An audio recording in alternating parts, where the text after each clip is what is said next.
E aí, gremistas, mais um vídeo do canal Sítio Gremista. Aqui quem fala é Mariano. Vamos comentar a derrota do Grêmio ontem pro Atlético Paranaense aí, lá no estádio, na arena do Atlético Paraná.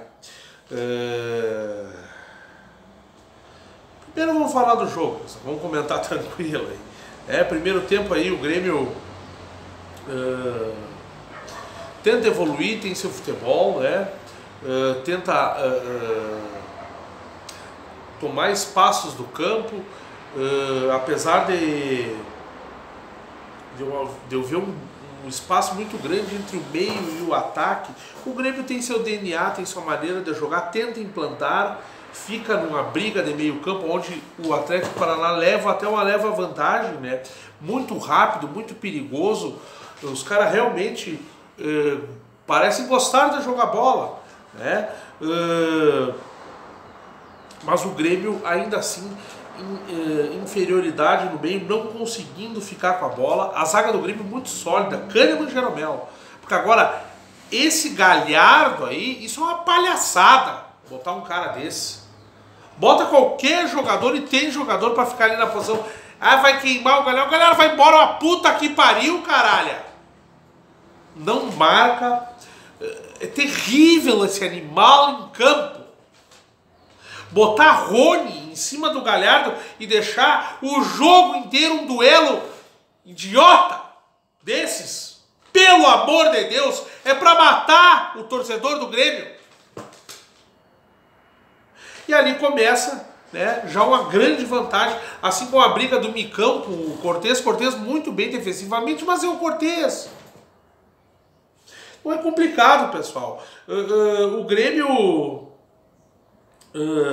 o Everton é um craque de futebol, joga sozinho, né? Tenta... a falta de força de vontade dos jogadores, principalmente ontem Alisson, que é o nosso homem da bola parada, faz tudo com bola parada, escanteio, falta de perto, de longe, de puta que ele pariu. Principalmente quando o Alisson tá mal, aí sim o Everton fica sozinho. Luciano, o jogador pode até ficar, sabe jogar, mas não é um matador. Agora, o Tardelli, que a gente observa já no primeiro tempo, pode desafogar o jogo, que tem categoria, mas não quer jogar, se esconde, né? Não faz parceria com o Matheus Henrique, nem com o Luciano, e acaba não articulando, a não ser que ele tente realmente no setor onde a bola está. Então esses foram os defeitos do Grêmio, que se essas peças funcionassem, não digo nem os laterais, o Grêmio poderia ter entrado em vantagem, né? É um absurdo, mas a partir dos 23 minutos do primeiro tempo, o Grêmio consegue manter a posse de bola, consegue envolver mais o adversário, cria a chance, poderia ter aberto o placar, poderia inclusive ter ganho o jogo, né? Mas a partir isso dura uns 10 minutos, a partir de uns 30 o Atlético volta àquela retomada, mas não que fosse uma vantagem muito grande, né? É que certos jogadores estavam ali só fazendo número, volume, né? Tardelli, incrível o que se esconde do jogo, e incrível a categoria que a gente enxerga nesse rapaz.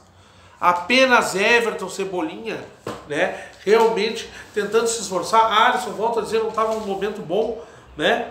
E no segundo tempo as coisas voltam do mesmo jeito, até o Grêmio tomar o gol, né? E o Grêmio, de certa forma, o juiz invertendo muita falta. Renato, é um deboche, a teimosia do Renato, que apenas que mexe, e já deveria ter botado essa gurizada. Tem jogador que não vai mais jogar e não está dando certo, não é questão de queimar. Poderia ter jogado em várias... Darlan, ou seja lá quem for que entre, PP, poderia ter feito outro esquema com os jogadores que estão dando certo, que vão permanecer. Para que botar a gurizada depois para resolver um problema que não tem mais como resolver? O pênalti que o Grêmio sofre em momentos que poderia empatar a partida. Mas eu volto a dizer, o segundo tempo foi um espelho até do primeiro, né? Aí mata o time do Grêmio e vira palhaçada. O Grêmio, pelo que eu vejo, ele vai começar vai ser tendência ter que os zagueiros, o jogador de defesa pelo menos, ser amputado, não ter braço. Vão ter que contratar amputados. Ou o Jeromel vai ter que arrancar os braços para ser zagueiro agora, porque é um absurdo o pênalti que aquele rapaz deu. Depois Tardelli, um idiota em campo, é um absurdo um cara desses. É um absurdo um treinador exigir contratações. E olha o valor, e todo mundo que ele pediu, teoricamente, veio, na medida do possível. Todo mundo que ele quis mandar embora foi. Montoya está sendo citado para ser convocado. Então é um absurdo, pessoal. O que o Michel jogou ontem mal. Eu já ia esquecer desse rapaz. Defensivamente, até ontem, principalmente no primeiro tempo, teve muito bem. Agora não acerta um passe. Pobre Matheus Henrique, que eu sempre critiquei, parece muito mais maduro, ganhando dividida de pé de ferro, mas aí com o Michel em campo, ao lado. Ah, mas tem que preservar o Marcos. Contratem o volante! Então assim, pessoal, é um absurdo a teimosia, o bruxismo, a briga com a torcida, o ego inflado, que ninguém mais consegue conter o treinador. Volto a dizer, maior ídolo do clube. Meu ídolo no futebol. Quando chegou aqui eu avisava. Quando ganhou a Copa do Brasil eu falei. E mordi a língua. Ganhamos um campeonato, manda embora e traz um técnico. Mas agora chega. E vou te dizer, não quero acreditar que esse rapaz aí, porque eu acho que o Jesus não fica. Aí se vai Jesus, vai João de Deus, vai todos, né? E aí o boneco vai para o Flamengo e nós ficamos perdendo tempo atrás de treinador que já poderia ter contratado.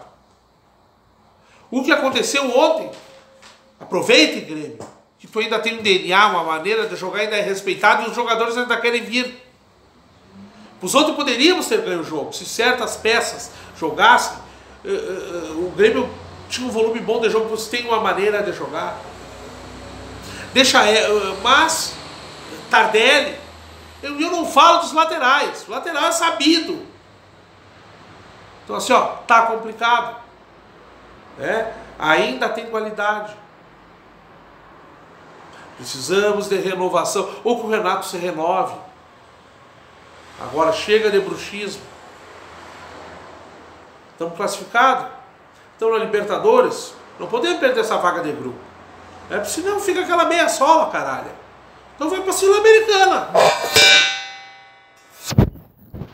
Caiu o celular aí. Minha irmã mandando mensagem. Isso aí, velho. É isso aí. Puta.